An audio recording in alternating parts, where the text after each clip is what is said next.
매사에 긍정적인 직원입니다. 그래서 고객하고 이렇게 응대를 하거나 이럴 때도 보면 언제나 노라고 하는 부분 없이 항상 고객 편에서 생각하고 영업하는 그런 직원이고요.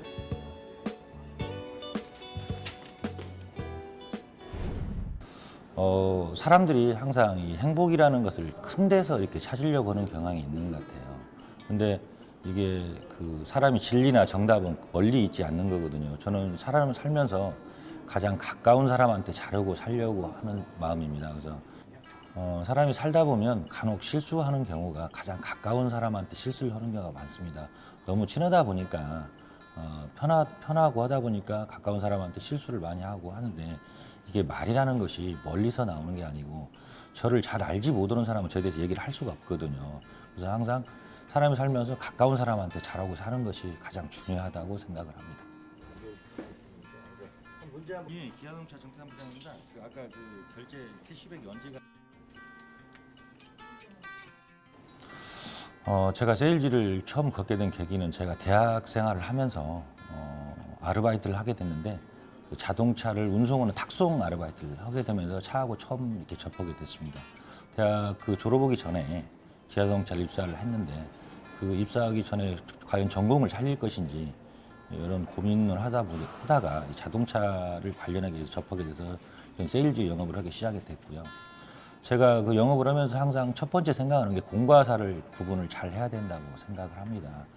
아까 처음 말씀드린 말처럼 가까운 친구일수록 이렇게 자동차나 이런 것들이 이상이 있을 때 너무 다 친하다 보니까 가까운 데 가서 네가 알아서 고쳐라 이런 식의 말씀을 많이 할 수도 있거든요. 근데 자동차에 있을만큼은 고객과 영업사원의 친구이지만 구분을 하여서 그 차가 이상했을 때 제가 직접 가져다가 수리를 하고 또 갖다 줌으로 해서 친구이지만 친한데 이런 걸 시켜도 되냐 하는 마음이 있는가 하면 거꾸로 반대로 그런 부분에 대해서 굉장히 고맙게 생각하고 더 신뢰를 갖게 되는 것 같습니다.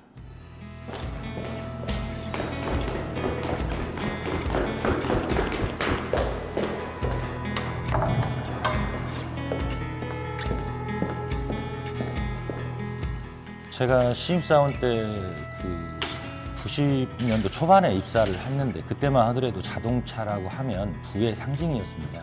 그러다 보니까 차를 구매하고 이런 분들이 젊은 사람은 없었고 어느 정도 중년의 나이 드신 분들이 차를 구매하게 되는데 제가 그 처음 주위에 차를 살 만한 인적 자원이었기 때문에 신규 방문을 통해 신규 고객을 창출하는 시대였죠. 그래서 걸어서 영업을 하는 시절이었는데 그 와중 유통을 하시는 분은 고객을 만났어요. 그때 당시에 이제 유통을 하려면 차에다 짐을 실어야 되는데 그 프라이드라는 차가 있는데 프라이드 뒤에 짐을 쓸 수 있는 차가 있었습니다.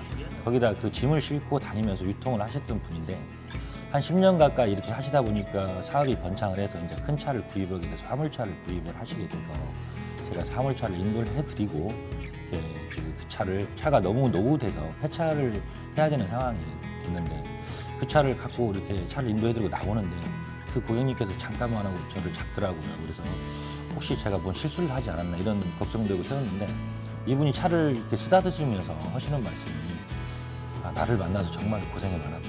너로 인해 가지고 정말로 내가 사업에 성공을 할 수 있다. 이런 얘기를 하시면서 마치 사람을 떠나보낸 듯한 그런 말씀을 하시더라고요. 그래서 그 차를 드리고 이렇게 그 차를 운전하고 오는 와중에 이렇게 생각했는데 저 그 순간에 정말로 당황스러웠지만 가슴 한편으로는 정말 울컥한 뭔가 정말로 이렇게 올라오는 느낌을 받았어요. 근데 그때 그분을 이렇게 생각을 하면 그때 느꼈던 것이 정말로 이런 고객도 있으시구나, 이런 사람도 있으시구나. 정말로 고객을 대할 때 진정성을 가지고 해야겠다는 생각을 많이 했습니다. 정태현 부장과는 25년째 같이 근무하고 있는 직원입니다. 정태현 부장은 늘 도전적이고 열정적이며 회사 일에 적극적으로 참여하며 따뜻하고 마음이 넓은 친구입니다. 사람이 이렇게 살다 보면 오히려 작은 것보다 큰 거에는 사람들이 대범한데 작은 거, 사소한 거에 사람이 불쾌하고 이럴 수 있는 경우가 있는 것 같아요. 제가 고객분들을 만나다 보면 제가 전문가 입장에서 아주 사소한 거, 아주 하찮은 거에 질문을 하시는 경우도 있습니다. 그런데 그 고객분은 정말로 궁금하고 정말 몰라서 물어보는 경우가 있거든요. 근데 대부분의 이렇게 사람들이 그런 거에 대해서 좀 쉽게 지나치고 별거 아니다는 등으로 이렇게 고객을 무시하고 이러다 보면 아 이분은 정말로 판매만 목적이 있지 않나 이렇게 생각을 하는 경우가 많은 것 같아요. 근데 그 고객의 입장에서는 이걸 질문을 해도 될 것인가 말 것인가 수많은 고민을 하고 문의를 하시는 건데 그 부분에 대해서 좀 더 자세하게 미처 고객이 생각하지 못한 부분까지 이렇게 설명을 하다 보면 작은 거에서부터 고객의 신뢰를 쌓아지는 것 같고요. 또한 더불어서 한 가지 더 말씀을 드리면 자동차 영업을 이렇게 하다 보면 저도 쉽게 하려는 영업은 그런 분위기가 있어요.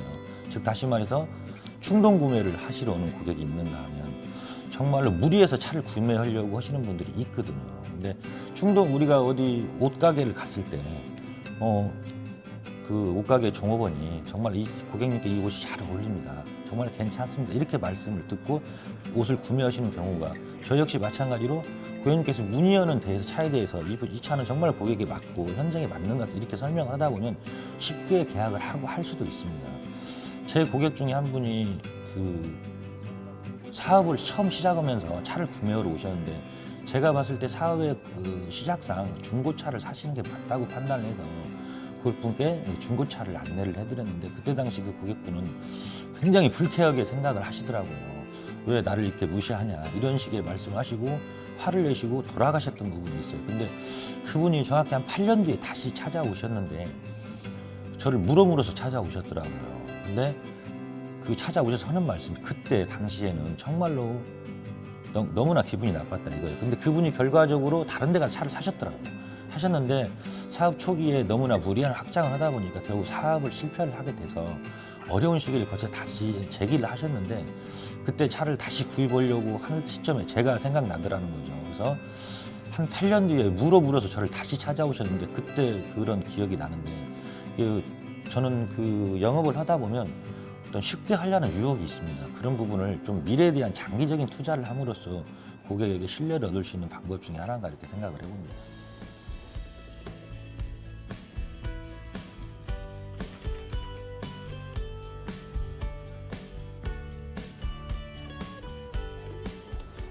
사람이 어떠한 일을 하든 간에 항상 자기 수입의 40%는 미래에 대한 투자를 해야 된다고 생각을 합니다. 왜냐하면 이게 어떠한 부동산을 투자하는 것보다 자기 자신에 대한 자기 개발에 대한 투자를 하라는 얘기죠.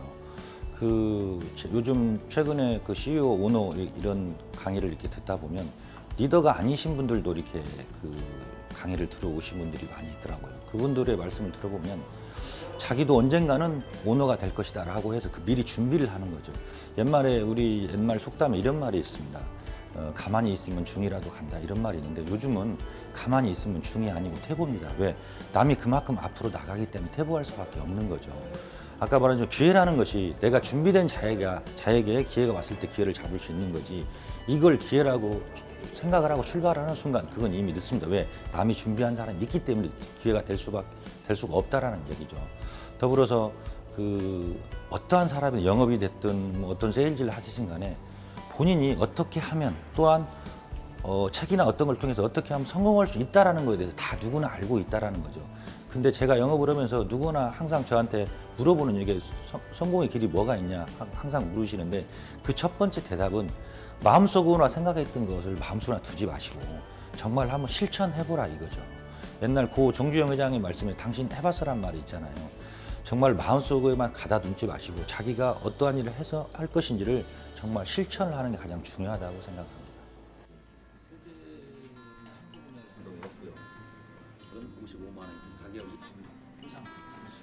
오늘부터 출시가 되는 복잡해지지. 지방자치단체에 바라는 점이 있다라면 최근에 자동차 시장이 전기차에 대한 수요가 굉장히 급증하고 있습니다.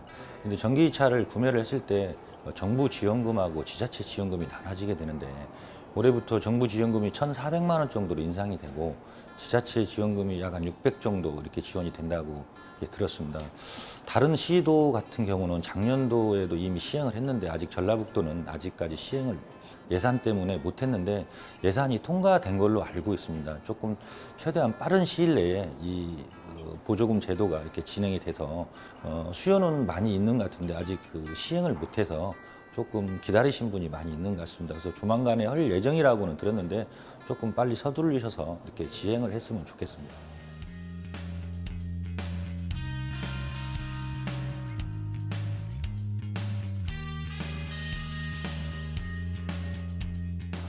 제가 2015년도에 그 누계 판매 3,000대 달성을 하였는데 달성을 하고 나서 그게 끝이 아닌 또 새로운 도전의 시작이더라고요. 그래서 최단기 내에도 4,000대 달성을 위해서 지금 내년 목표를 300대를 가지고 이렇게 영업 활동을 하고 있습니다.